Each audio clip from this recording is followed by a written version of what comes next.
Hello, welcome to Tarot and Oracle for the Soul. I am Sarah.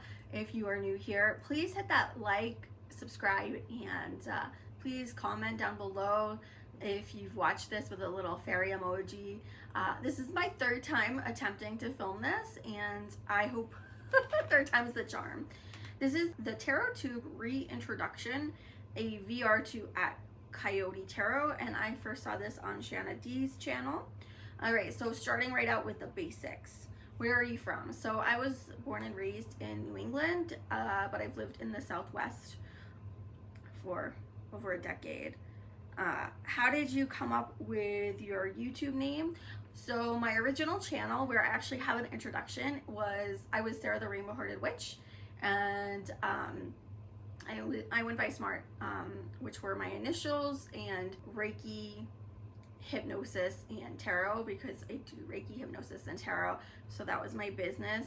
And then I changed it to Sarah's Prismatic Musings, because that channel started out about Reiki, hypnosis, and tarot and oracle, and then it morphed into kind of like a vlog about my travels and interviews with local authors and artists.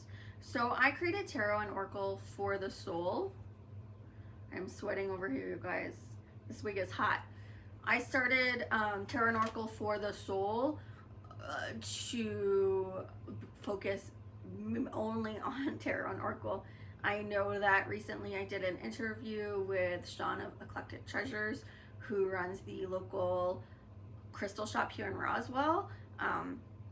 But yeah, I love crystals and I love Reiki and hypnosis, so those influences will always kind of like trickle in, but this channel is mainly tarot and oracle flip throughs, VRs, tarot reviews, oracle reviews, things like that. So that's why I focus the name of my channel, Tarot and Oracle. How long have you been reading Tarot and Oracle? So Oracle, I started out with the Oracle, so that's been about 20 years, and then I learned Tarot a few years later. I learned on a thought, and that's been 18 years. How did you get into reading Tarot and Oracle? I started reading Oracle when I started Reiki, so my Reiki master had the Angel Oracle cards, so I started pulling those, and that was my first deck, was the Doreen Virtue's Angel Oracle. I love that deck. And then I started learning the Thoth Tarot a couple years later. Do you read for others? Yes, I do. I read at Eclectic Treasures in downtown Roswell. So if anyone's in Roswell visiting to see the UFO Museum or coming for the UFO Festival in July, come stop by and say hi. I will be there all weekend. Decks. Do you use Oracle with Tarot?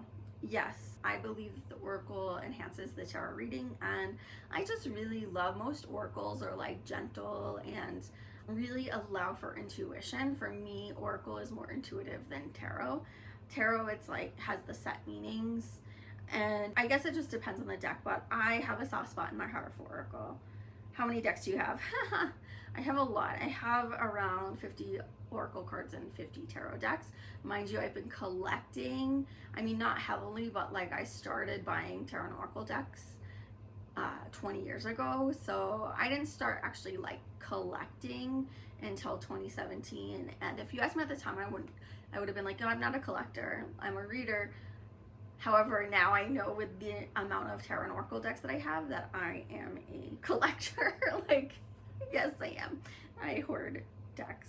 Where do you store your decks? I have them all over. I have a built-in bookshelf here that has some. I have my desk where I record.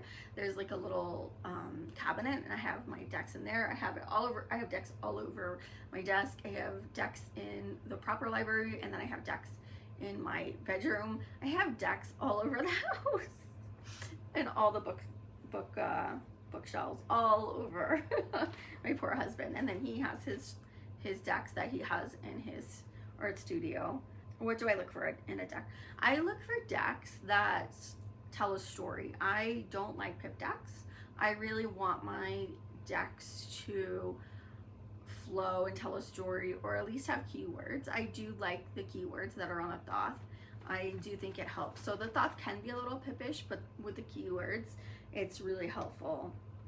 But I like decks that are visually stunning, very colorful, very just beautiful, like classically beautiful, and that are cohesive. I'm not big on collage. I don't really like collage decks, and like I said, I don't love pip decks unless the pip deck has keywords. Then that's okay. How would you describe your deck collection? My deck collection is eclectic. It's mainly mass market. I do prefer mass market. I feel that for the most part, I mean, there's still hits and misses, but for the most part with the mass market, the books that come with mass market decks, if it does come with a book, are usually really solid. And for the most part, most of my mass market decks I have liked. Now for indie decks, those are usually more for me, collectors, like I'm just collecting it for the art. And then of course I have decks that are mainly for just spiritual work, that are just for me and I wouldn't read with other people. Do you have a go-to tarot and oracle deck? Yes, I do. So John Holland's tarot and oracle, his psychic oracle, tarot oracle, I love this deck. It only goes 1 through 9. And there are no court cards, and he renamed in the major arcana the like scary cards. So I love this deck. It is so intuitive for me. I get super accurate readings. Where I work now giving readings, most of the people have never had a tarot reading before, and like people will sit down like thinking it's fun and games, and they've left freaked out like it's real, it's real, it's real. It's like, yeah, it is real. Tarot is very exposing. So when I have people say they want to have like their sister or the brother or their mother come in to get a reading, I'm like, are you sure? Because it's very exposing, and it's going to make you look at things that maybe you don't want to look at. So I love this one for general readings. This is my go-to deck. It has chakra cards, the 7 major chakra cards, and I just absolutely adore this. And I have the heart one, which has greenbacks for love readings. Do you rehome decks? If so, what determines if it leaves your collection? Yes, I rehome decks if I have a deck that is too soft. Usually the really soft, fluffy decks leave my collection. You would think I would really like kind of pastel-y, like the Danielle Noel decks, a lot of Hay House decks. I love Hay House, and I do love, some of my favorite decks are Hay House. However, I don't like super gentle tarot, like the Good Tarot. I had a coworker who was super Christian. She was asking me about tarot, and I just really didn't feel comfortable giving her a tarot reading, so I gifted her the Good Tarot, and I hope she enjoyed it and got use out of it. I don't know, because I was leaving to move with my husband out of town, so I don't know if she's working with the deck or not, or if she rehomed it. But if I have a deck that I know I'm not connecting with, and I think someone else, I'll either gift it to them directly, or like in Tucson, we went to a place where they would do swaps. So my husband and I swapped a few of our decks, and I got some really cool decks from that. So right now I'm looking, I might start selling some decks on Pango, just because there's really nothing in New Mexico. There's nowhere for me to go resell my tarot decks, which is unfortunate. Your practice. What does your tarot practice look like? Daily locations, tools you use. All right, so let me pull out my nifty little, I bring this little bin with me to work. So I have one of these electric, battery operated candles. These are perfect for when I'm reading in the shop. Now, when I'm at home, I light a real candle, but just for this, I'm gonna show you guys. Also, when I'm in the shop, a lot of people, like the owner, actually is sensitive to incense and stuff. I've worked in other New Age shops where you can actually burn incense. but she's super sensitive. So I love this earth element lavender and sage. So I spray this in my room and like before and after each reading. I also read with the pendulum. So my little pendulum is always with me. And then I always have these crystals. So I've got this gorgeous crystal right here. Pretty sure this is smoky quartz. It's getting a little beat up. And then I have a little piece of black tourmaline. Now I used to have a big piece of black tourmaline and I don't know what I did with it. I'm really sad. And then I have this piece of dravite, which is brown tourmaline.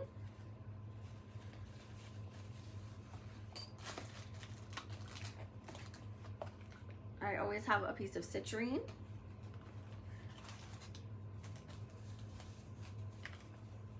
This big chunk of selenite, which I had a piece of black tourmaline, not this size, and I don't know what I did with it. I may have left it.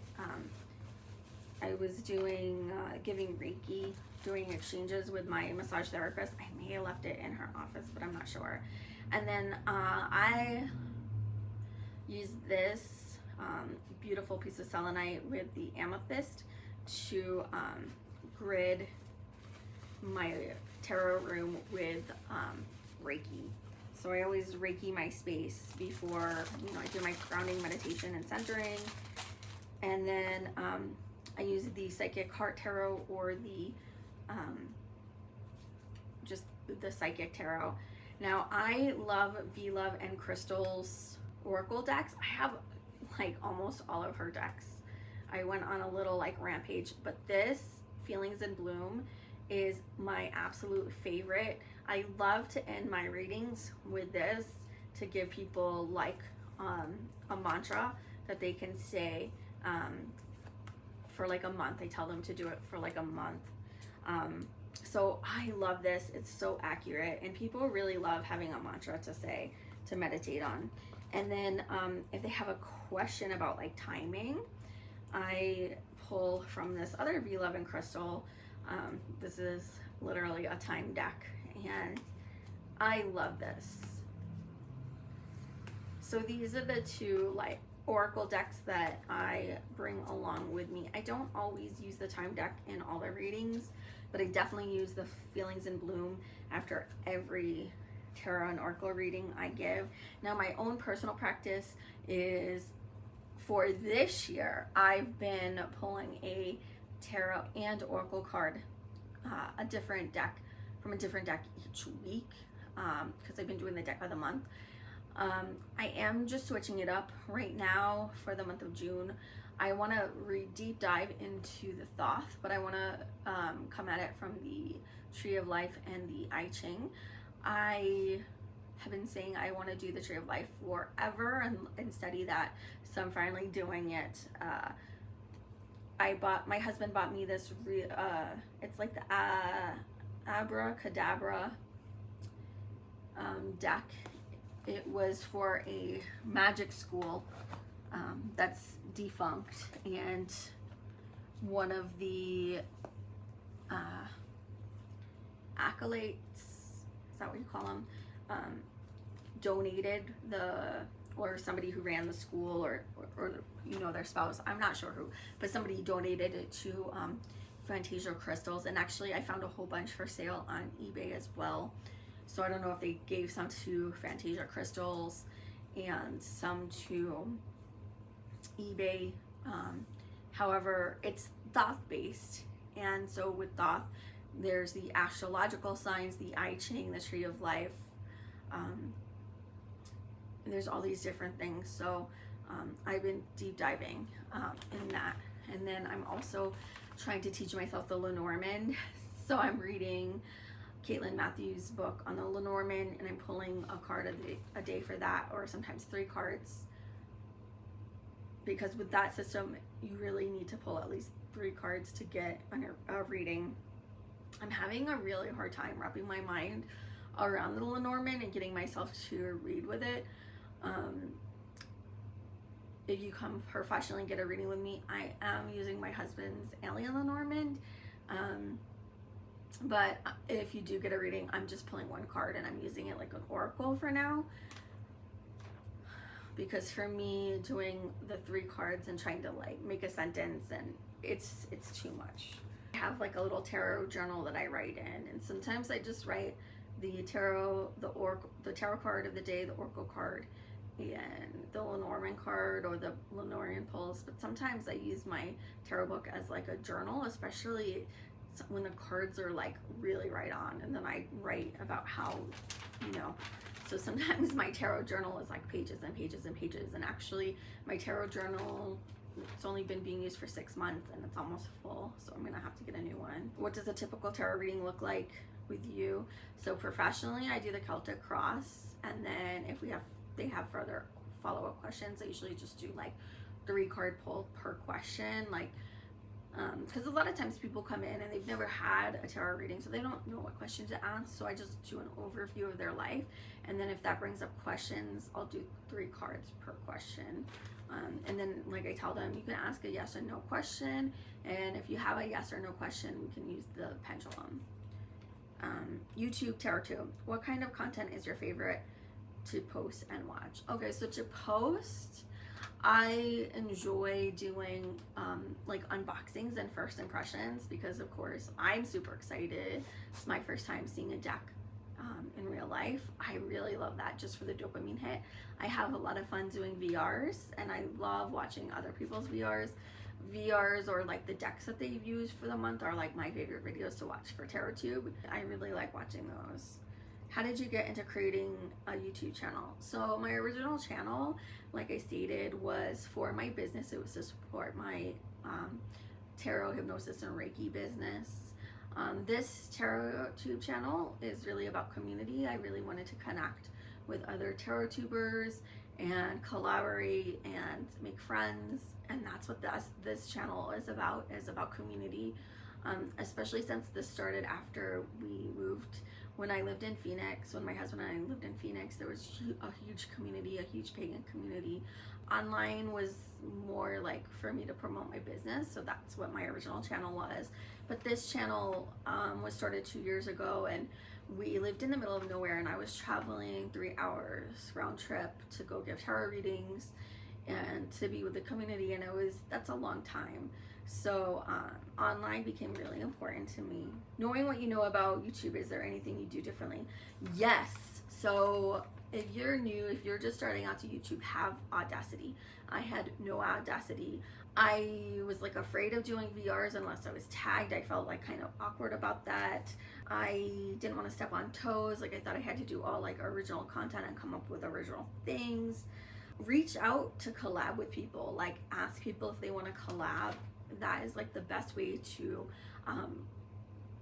gain new subscribers, do collaborations, do lives, go live.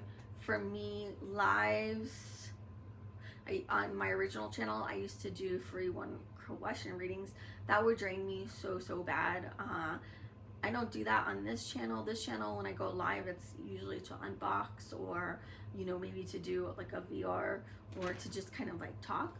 Those don't drain me as much. But when I was trying to give free 1 question readings, wow, whew, I was so drained. But yeah, go live, ask people to collaborate, do VRs, tag like as many people as you can in your videos. Comment on everybody's videos, like especially when you're new.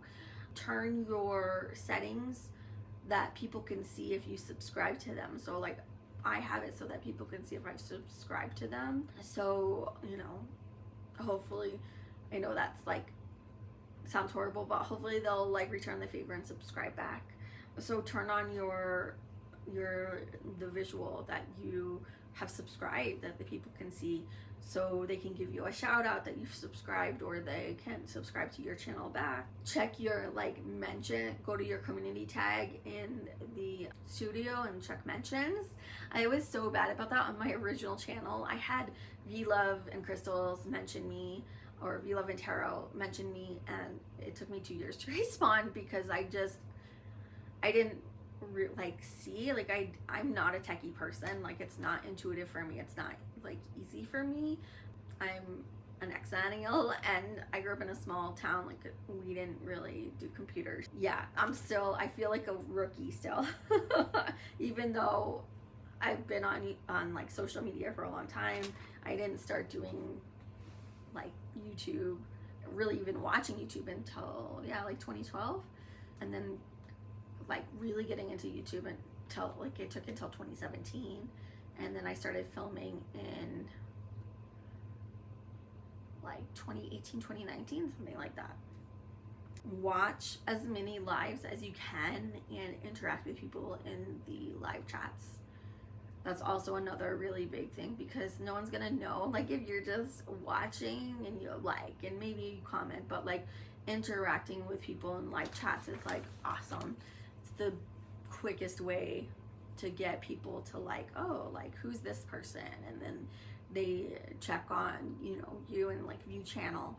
So jump on lives, comment, like, in the chats, collaborate, have audacity. Like, I wish I had had more audacity and wasn't so shy. Also, like, I'm not the most natural being in front of the camera. So like, this video took 3 tries. I'm hoping I like this one. I think that is all the questions. So thank you for watching. Have fun and keep on shuffling. Bye, y'all.